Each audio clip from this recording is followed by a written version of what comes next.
Thank you, and good morning. Welcome to this session. I know many of you have been eagerly awaiting this particular panel. My guests don't need much of an introduction, but I'm going to give you one anyway. Mr. Donald Trump Jr., partner at 1789 Capital, and Mr. Omed Malik, founder and CEO of 1789 Capital. And this really is an opportunity to discuss how the economic and political landscape is changing in the United States as well as here in the Middle East, but also a chance to discuss how diplomacy is shaping investment opportunities. I just want to begin with a question to you both about 1789 Capital. The focus is, a sort of America First investment, a MAGA economy. You've called it patriotic capitalism. Could you guys just explain what that means? Yeah, sure. So first I'll start with the name. 1789 is a year that most people recognize as the French Revolution, where people's heads were cut off. But I feel like, in the United States, for us, it means something different. It's actually the year the Bill of Rights was introduced. And that's central to the way we think about everything. The Bill of Rights is a uniquely American document. It affords us certain protections. Countries similar to us, even like the United Kingdom, do not have a Bill of Rights, by the way. And Don and I came up with the idea for this fund really at the height of the Biden administration. And there were a few things that were going on that concerned us greatly.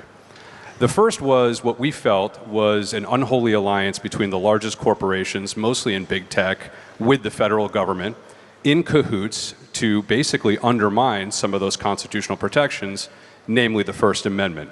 Now, you saw this when factual counter-information was being provided around things like COVID and vaccines, and you were shut down. So there was an assault on the First Amendment, and we believed that was at the behest of a federal government under Biden. We were very concerned about that. And at the same time as well, you started seeing other people in the private sector not do anything about it. In fact, in the area we're in, which is venture capital or private investing, just the opposite was occurring. The most prominent venture capital firm at the time is called Sequoia Capital. They went and launched a China-only investment fund. And I like to joke, this is like if in the 80s a fund started a Soviet-only fund. So this was kind of the backdrop into where we found ourselves, and Don and I weren't going to take it. We wanted to do something about it, and so we started 1789. Is the sort of background to this also driven by this rivalry and competition and threat coming from China?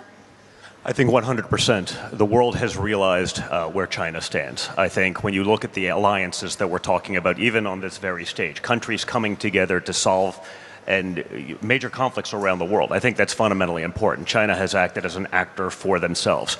I think the number one thing that we've realized over the last 4 years in the prior administration was that a weak America by itself is not just bad for America, it's bad for the entire world. We've seen the conflicts arise, we've seen the wars break out. I think in my father's first 9 months, he solved 7 or 8 wars that, honestly, the average American didn't even know was occurring. He was criticized by many during the primaries for saying all he wants to do is stop the death. Think about that, criticized for just wanting to stop the death, whether that's Ukraine, Russia, whether that's Gaza, whether it's Thailand, Cambodia, whether it's the stuff in Rwanda. Wasn't that always the most common solution? Wasn't that the holy grail of geopolicy? Getting wars to stop and stopping the death, and yet he was criticized, and we realized he was criticized because there's no money in peace, there's only money in war. And so trying to be the guy that solves that, I guess, puts a target on your back, because a lot of powerful entities have profiteered very much from that. And so we wanted to make sure that we created something that hasn't existed in a while. And we saw that yesterday in the opening ceremonies here. Justice. Justice is a great idea, but it has not been weighed equally. Justice has been weaponized. It has been benefited, to one side only. And a big part of that can't just come from government and governmental entities. We actually have to do that in the private sector as well. One without the other doesn't work. And so that was a big focus of 1789 and what we wanted to do, to fund those companies that exist that agree with the fundamental tenets of so many of the freedoms that we are afforded as Americans. And we want to make sure that happens for the rest of the world as well. There's a straight line to the decline of the American middle class with our embrace of China, starting with its entrance in the WTO. And I blame our policymakers more than I blame our Chinese for outsourcing our entire supply chain to a country that's 4 times our size. During the George W. Bush and Obama presidencies, you saw this decline accelerate. And the issue that we have is it's not just the policymakers, they were aided and abetted by corporate America that were willing to do that and outsource all of their activities, and then that undermined the middle class in the United States. This is a period of deterioration, and the policymakers and corporate America, again, who then at the same time were embracing this concept of wokeism and ESG policies that made absolutely no sense to shareholder value. It's now established that it actually destroyed shareholder value. And what else were we doing? Fighting wars and quagmires in the Middle East where we were spending trillions of dollars unnecessarily. The wars in Afghanistan and Iraq got us absolutely nothing. So again, when you talk about further intervention in the Middle East, and again, this is why President Trump won. He was the first to call out China, and he was first to very vocally be against these unnecessary wars. That's why he won. People were sick of it. So if anybody else wants to start another war, the burden is not on us to say no. They have the criminal burden of proof beyond a reasonable doubt to do another folly.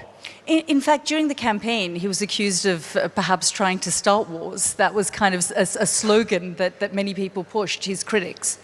I mean, it was probably one of the dumbest soundbites in the history of soundbites, but again, when the narrative was controlled by one side, when censorship was running rampant and it was really functioning as the cheerleader for the left, that was ridiculous. I mean, Donald Trump was labeled as the guy that was going to start World War III. Ironically, it wasn't Donald Trump where all these wars started. Russia didn't invade Ukraine under Donald Trump. They did it, under Obama. They did it again under Joe Biden because, again, they understood that feckless leadership in the White House would allow the bad actors of the world to run rampant. That's a story as old as time. Predators prey on the weak, and if America is weak, the predators are going to act. So that great irony that Donald Trump was going to start World War III when he's the only one in modern foreign policy history who's actually solving wars shouldn't be lost on people, and yet it's something that no one's ever going to speak about. We're going to talk about the Middle East and Ukraine in a moment, but I just want to go back to China because, of course, we know that China dominates and controls the critical minerals. Can America catch up, and how? 100%. We just have to get active. The reality is that the way that China has conducted themselves, especially in Africa as it relates to rare earth minerals, they show up with a briefcase of cash, they pay off someone, they promise jobs, they show up and they bring their own workers. They promise infrastructure, they build it, and 2 years later it crumbles into the ground, and then they leave, leaving a wake of destruction in their background. I think so many of the African nations have woken up to the way that China behaves, and I think that opens up an opportunity for American companies to go in there. Our mandate is we invest in America, but so many other American companies will go into these areas if they feel that they can actually deal on a fair playing field. That has to be created. We've seen the supply chain crises issues over the years. America can no longer just sit there and hope that China is going to be a good actor and distribute these things around the world. I think the rest of the world also understands that they want America to be at the forefront of all of that because they understand where they stand with China as well. The entire ethos of 1789 Capital is about the re-industrialization of the United States. So we are totally behind that. Everything we invest in within the United States does one of two things, either enhances the security or prosperity of America. And reindustrialization doesn't mean making the same types of widgets you made 50 years ago for those people who try to undermine our sentiment. In fact, it means winning in the new economy around areas like artificial intelligence that also, I think, have demonstrated that if you outsource your supply chain, you don't have true national security or sovereignty. We saw this very clearly in COVID. If another country produces the most important goods for your country, then you're in trouble. And we could not do anything with the Chinese during that period of time because they were making things like all of our pharmaceuticals. So it's a national imperative for the private sector to step up and start investing in areas like this. And we're doing that at 1789. And the great thing is during this period, we have an administration who is being very active in supporting that as well. I want to bring your focus and attention back here to the Middle East. We've just heard from the Qatari Prime Minister, and of course Qatar was pivotal when it came to ceasefire talks in the Middle East, and we saw President Trump's 21 peace point plan that he worked with leaders in this region. But the ceasefire is fragile. Do you think it can be sustained? I think it can, but I think we also have to recognize what's going on. I mean, I think that was pretty breaking news to find out that both the Israelis and the United States basically asked Qatar to bring in some of these people because you're having talks, not just with nation states, but other actors, whether we agree that they're bad or good, they still have to be a part of that peace process. The fact that Qatar was able to do that, they did that at the behest of the United States and Israel, and didn't say anything as they're being critiqued around the world because they had the objective of actually getting to peace, and rather than throwing your allies under the bus to save some PR headaches, they did that. I want more allies like that. I want more partners like that. Very different than what we've seen from places like perhaps the European Union over the last few years, although we didn't see that much yesterday, but over the last few years where it was like, you know what, I'll get a great soundbite in the media if we critique Trump's plan. Even though our foreign policy experts, and I say experts very loosely because if you're an expert, but you haven't been right about anything in about 25 to 50 years, you should likely lose your expert status. That doesn't actually happen. So to have an ally like that that's willing to take those hits because of the greater good, to get to a resolution rather than to solve a PR headache in the day, I think that's true leadership and should be commended. We just also heard the Qatari Prime Minister, Tucker, asked him whether, Qatar was going to pay for Israel's destruction, and it was clear that they're not going to. But is the Trump administration, from your perspective, committed to ensuring that there is a reconstruction program? Because there are many who fear that the administration is going to move on pretty quickly and not sort of stay at the long course. Well, I think without question. I mean, if there's one thing my father is, he's a builder. I know, obviously, he's been in politics for the last decade, but he got there by being a builder, so he understands how to do that. I do also know, though, that he understands that the American public isn't going to do what they used to do for years, where we're just going to be the big dumb guy with the checkbook and we're going to cover all of the world's problems and no one else has to do their part. I think he can be, the greatest construction manager in the history of the world, but no one in America wants to bear the entire responsibility of that. That's happened for far too long. Everyone has their ideas. Everyone wants to do X, Y, Z. When it comes to actually writing a check and breaking out their own checkbook, well, we're not interested in that. That changes things. The American public doesn't have the appetite to fund everything for everyone all over the world with no direct benefit to themselves.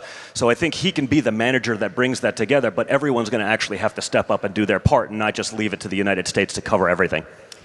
Omer, do you think that the private sector has a role to play when it comes to, say, the reconstruction of Gaza? I'm sure. I mean, I think that there'll probably be an opportunity for the private sector, but also there'll be governments that step up and, to help solve this issue. I mean, again, we're here as business people, and our focus is mostly in the United States, though.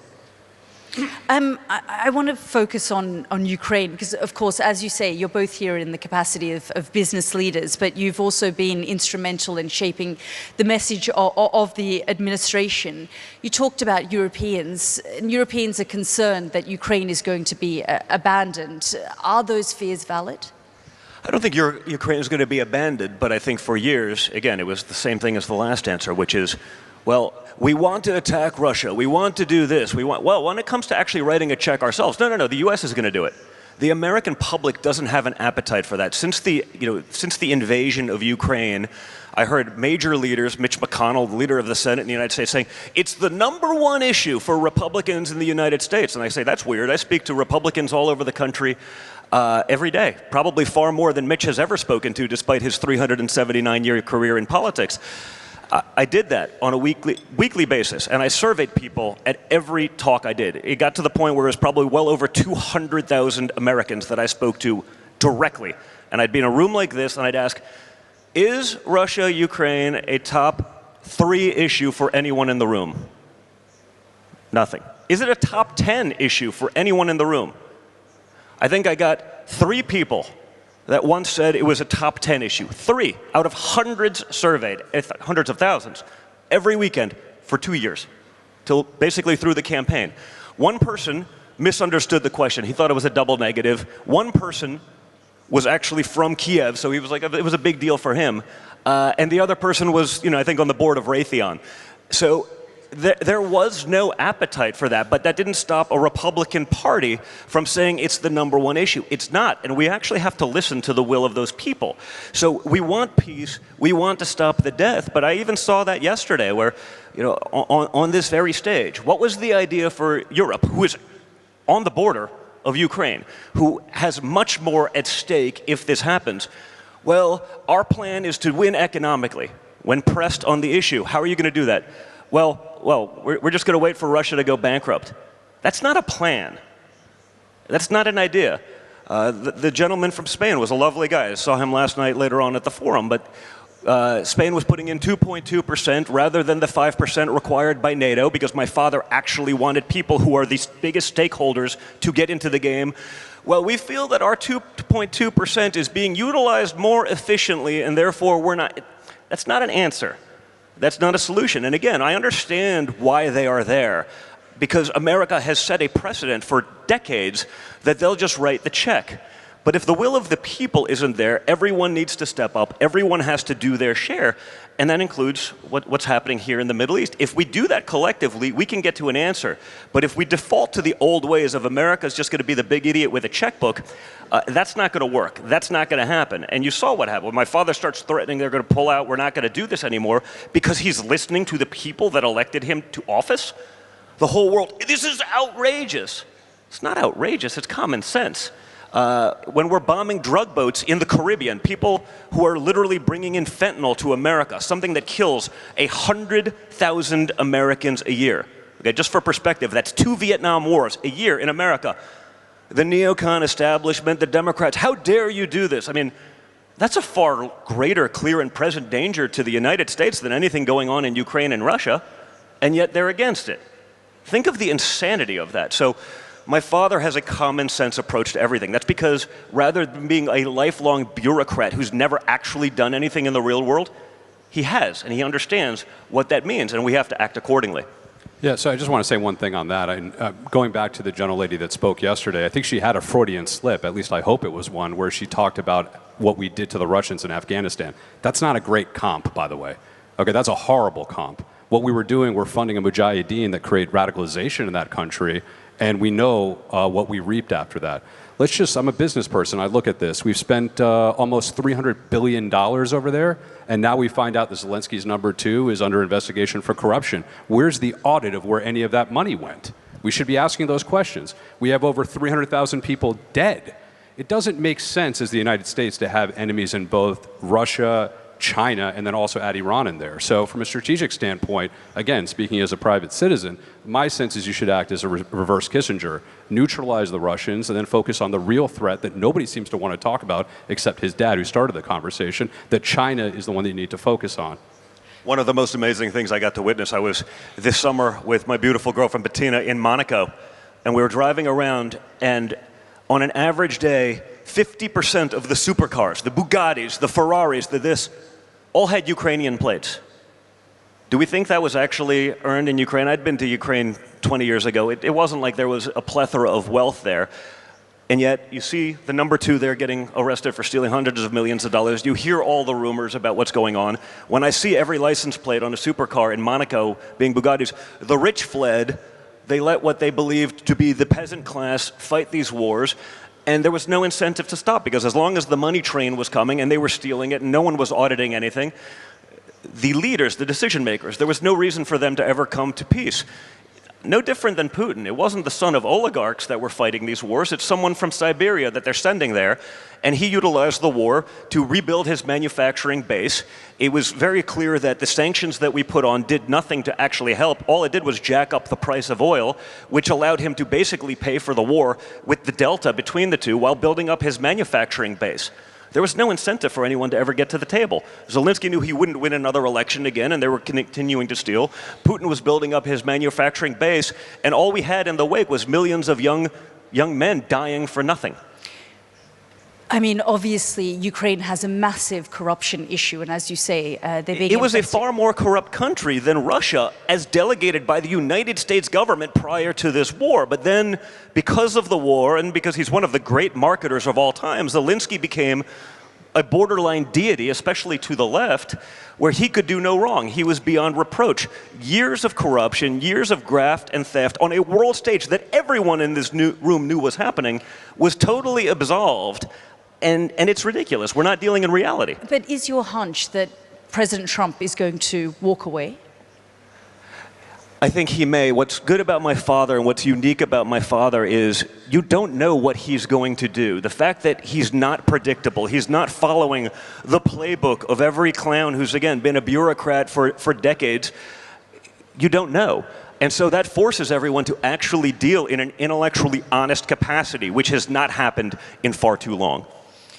I want to ask you about Elon Musk, because, of course, your company, 1789, deeply invested in many of Elon's companies. I mean, speaking of mediation, have you guys played a role in, we've seen the relationship between the president and Elon Musk go up and down. Have you guys sort of played a role in bringing that bromance back together? I think without question we got to know Elon very intimately during the campaign and the transition process, maintained those relationships. I could get into the backstory of it, but it doesn't really matter. It was largely a manufactured crisis, and you also have two personalities. People often ask me, how is it with your father? I'm like, well, imagine dealing with one Donald Trump, now I have to deal with two. I mean, they're very similar that way. So it created some headaches, but the reality is, they're both very much aligned. They're on message with what we want to do for our country, with what we want to do for freedom of speech, and so much. I think Elon did incredible things with Twitter. I mean, really allowed the democratization of truth and freedom and free speech to occur, and that was something that was a true threat in America right now. When you look at what Elon's done in terms of his companies, I mean, it's a generational talent, a generational level of genius, and my father understands and respects that, and so it's great to see that going forward now. I mean, this is someone who is changing not just the face of freedom of speech, but the face of science and technology, advancing America's interest, and I think that's fundamentally important. We have to protect our geniuses. He's back in the fold. 100%. He's the Thomas Edison of our time. If you look at the companies, we're invested in his entire portfolio. Every single one really falls neatly into our thesis. SpaceX, for example, which, by the way, just announced an $800 billion valuation, which makes it the most valuable private company in America and therefore the world, has probably the greatest consumer product that anyone's ever used, which is Starlink. I'm not sure if you've used it, but you can basically have a flying office now thanks to that. But again, in the case of SpaceX, what you had is you had our government and NASA falling down, and you had a private sector solution to keep the space program afloat, which was SpaceX. And in the same way, as Don pointed out, I think he deserves an enormous amount of credit during a very dark period that I alluded to earlier for keeping free speech alive in America that was under threat when he acquired X or Twitter. That was a huge, huge thing he did, and that's why we're always going to be a supporter of him and his companies. We've got 3 years left of the Trump administration. What can we expect? I think a lot. The great irony was it actually felt very good in the last 24 hours that I've been here. The amount of leaders in this room who have come up to me, they may not say it on a public stage, I understand that gets you some criticism perhaps, but have come up and said, we have 3 years to act. They all get it. They understand that there is a chance that you fall back into the old ways, that everyone that came up to me, even at dinner last night, from all over the world, this is the greatest opportunity we've had to reset sort of the global discourse, to be able to effectuate actual change, because they understand that my father is a guy that can get things done. He's perhaps the only one that could get some of these people to a table, effectuate real peace, effectuate real trade, create something that's beneficial for the world. The reality is this: economically or otherwise, a rising tide lifts all boats. If these nations, whether it's Qatar, others in the GCC, are working with the United States, hopefully bringing in Europe, which has its own problems, and that's been a consistent theme throughout the last few months of me speaking at conferences, is what the hell's going on in Europe. But he's the one guy that can do it, and to see world leaders from all over the place understand that and recognize it, I think is a great opportunity, not again just for the United States, but for the world. They understand he's the guy, and it was really heartwarming to see literally dozens of people. This is a 3-year window. This is a window that we'll perhaps never have again to reset things for the good of the world, both business and politically. I was going to just say, we had a conversation last night with a very smart individual here, and he basically said there are 4 things that you look for a great country. One is you have to have extremely strong leadership. You have to have innovative technology, a strong military, and access to cheap energy. The United States right now has all 4 of those, which makes time of the essence. But I also think it's a segue into what you were about to ask also, which is the relationship with this region. Right now, we're mostly focused on the battle for artificial intelligence in the private sector, and there are 2 areas that are going to be most starved. That's access to capital and access to cheap energy. In particular the case of the Gulf, but even Qatar more specifically with natural gas and capital, they're going to have a big role to play. And I think that's really, if I have to make any point, is, you know, the United States for a long period of time, maybe through complacency or idiocy, however you want to call it, had an idealistic foreign policy. That does not work, and we've seen that time and time over again. Donald Trump has implemented a pragmatic foreign policy, and that kind of transactional perspective gives the opportunity, particularly for this region, to become real partners of the United States. Is he likely to run again? I'm sorry, what was that? Is he likely to run again? Well, we'll see what happens then. But you know, you never know. I never count him out for anything. But it is funny to watch the leftist heads explode every time he brings it up. So perhaps he's just doing a little bit of trolling. But again, he's the most unpredictable person probably in the history of politics, which is why he's able to get something done. And so I guess we'll have to see. Don, Omid, thank you both so much. Thank you.